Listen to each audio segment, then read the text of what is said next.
અહીંયા મેં એટલાન્ટિકનું unsalted butter લીધેલું છે. સો મેં 4 ક્યુબ્સ બટરના લીધા છે અને એને એક મોટા વેસલમાં આપણે નાખી દેવાના, કેમ કે ફોર્મ આવશે ને તો પછી બધું બહાર આવશે, એટલે આપણે એક મોટું વેસલ લેવાનું છે અને આપણે એને મેલ્ટ થવા દેવાનું છે બટરને. ધીમે ધીમે મેલ્ટ થશે, આપણે લો ફ્લેમ જ રાખવાનો છે અને હલાવતું રહેવાનું છે. હવે તમે જોઈ શકો છો કે બટર છે ને ઓલમોસ્ટ મેલ્ટ થઈ ગયું છે, તો આપણે હલાવવાનું ચાલુ જ રાખવાનું અને ધીમે ધીમે છે ને એ આખું મેલ્ટ થઈ જશે.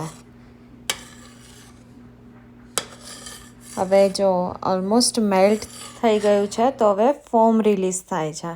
તો હવે ફોમ રિલીઝ થાય ને એનો મતલબ કે હવે ઘી બનવાનું સ્ટાર્ટ થઈ ગયું છે.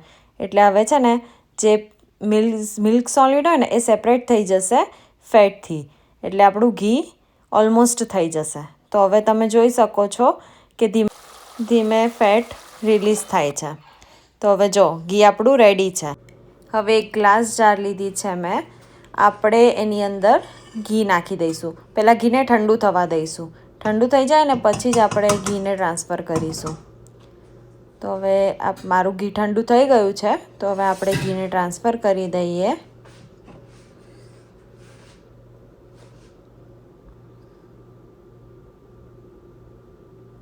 જો તમે જોઈ શકો છો કેટલો ફાઇન ગોલ્ડન કલર આવ્યો છે, એટલે આપણું ઘી બહુ ફાઇન થયું છે અને સ્મેલે બહુ ફાઇન આવે છે.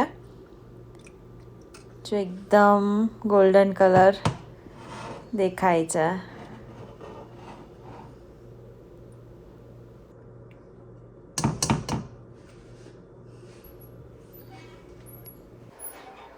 જો હવે હું તમને બતાવું કેવું ફાઇન ઘી થયું છે. જો ગાઈઝ, એકદમ ફાઇન ઘી થયું છે, એકદમ દાણા દાણાવાળું ઘી થયું છે. સ્મેલ એટલી ફાઇન આવે છે અને ટેસ્ટમાં પણ એકદમ ફાઇન લાગે છે. એવું લાગતું જ નથી કે આ બટરમાંથી બનાવ્યું હોય. તો તમે શ્યોરલી ટ્રાય કરજો અને મને કમેન્ટમાં કહેજો કેવું બન્યું છે. Thank you.